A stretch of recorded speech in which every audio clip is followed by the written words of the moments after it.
purpose of this video is to teach people how to shop so that they're eating healthy.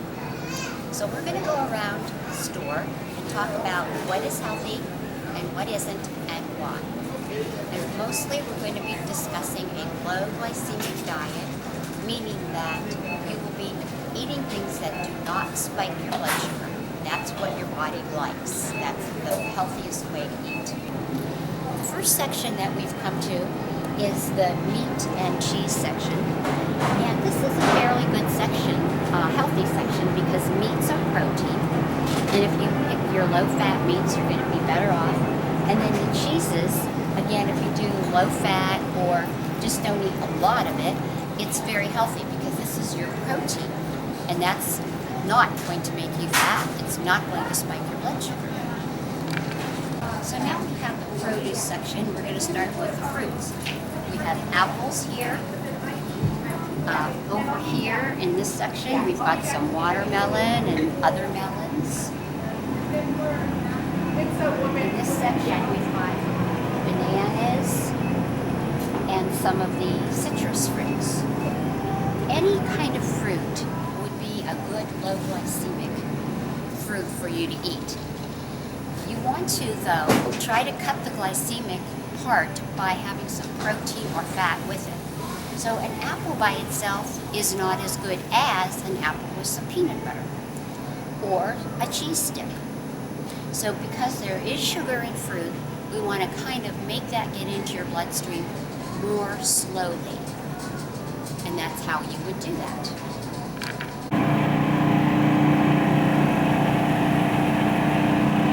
This is the vegetable section, and it is something that you can feel as your friend. You can come here and get just about anything you want, and it's not going to spike your blood sugar. You can also have as much as you want. Just eat like crazy when you're here in the veggie section. And here we are now in the meat section. And one of your healthiest meats would be chicken. It's protein, so you're never going to spike your blood sugar. You can also choose things like fish. Salmon especially is really good. Eggs are good. But in the actual meats, you're going to be better off with the chicken rather than like a beef. However, it's not going to make you fat to eat red meat. So if you do it occasionally, you'll still be fine. You will not spike your blood sugar.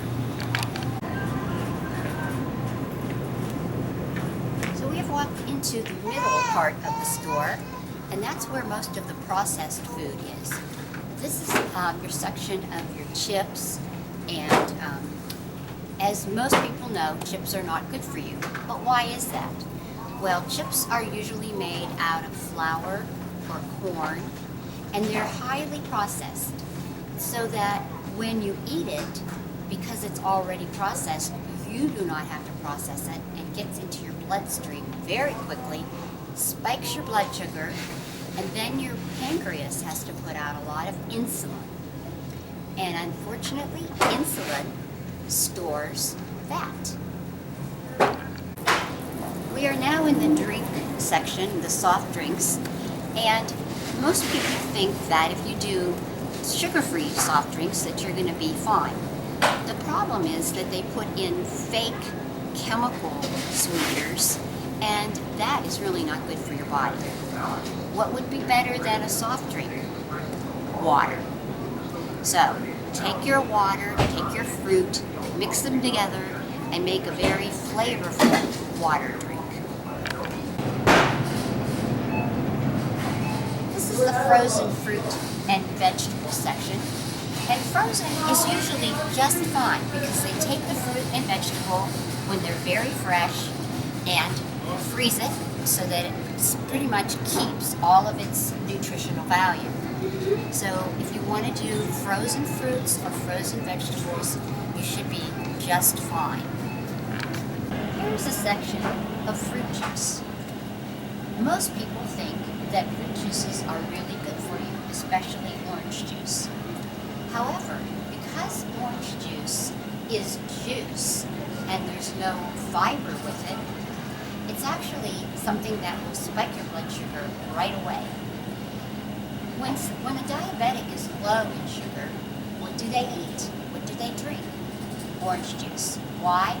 Because their sugar was so low, they have to get it up fast. And that is what we don't want on a regular basis. So rather than a juice, it would be great to have a whole fruit and, like we talked about, have that fruit with protein so that you really slow it down getting into your bloodstream. In this section, we see peanut butter and jelly. Peanut butter is actually good for you, and try to find the kind that has the highest protein. You can get about 9 grams of protein, that's great. But because it is protein, that's what you want to try to make the sugary things less sugary, and so they don't spike your blood sugar. So pick a peanut butter that has a high protein value. Now the jellies is another story. They are pretty much pure sugar. To make a jelly or a jam, you have to add sugar to the fruit. So rather than picking a jelly out, it would be better to actually pick out some fruit.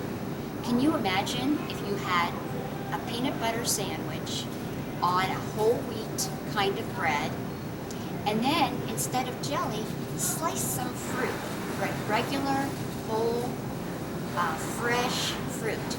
It'll taste great, and you won't get all that extra sugar. So this is the cake mix aisle and all the frostings. I think pretty much everybody realizes that cookies and cakes are not healthy for you. Mostly it's because they're made of processed flour and sugar. Those are the two main ingredients, and just can't get away from that as a way to spike your blood sugar and make you unhealthy. In the pasta section, you have to be very careful, again, reading the labels. For instance, regular spaghetti or regular pasta, it's made with corn flour and rice flour. And this one happens to be gluten-free, so there's no wheat. However, rice will spike your blood sugar, and so will corn. On the other hand, if you pick out a whole grain, and it actually says whole grain wheat, that is going to be fine for you.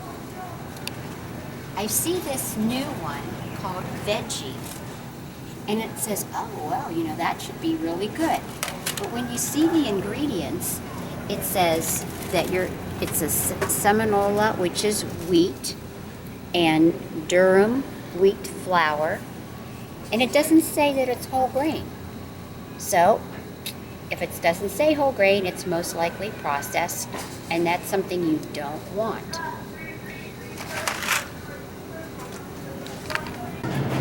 In the frozen section for desserts, whether we're talking about ice cream, yogurt, fruit bars, be very careful and read the label. Make sure that it doesn't have sugar as the first or second, or probably even third ingredient.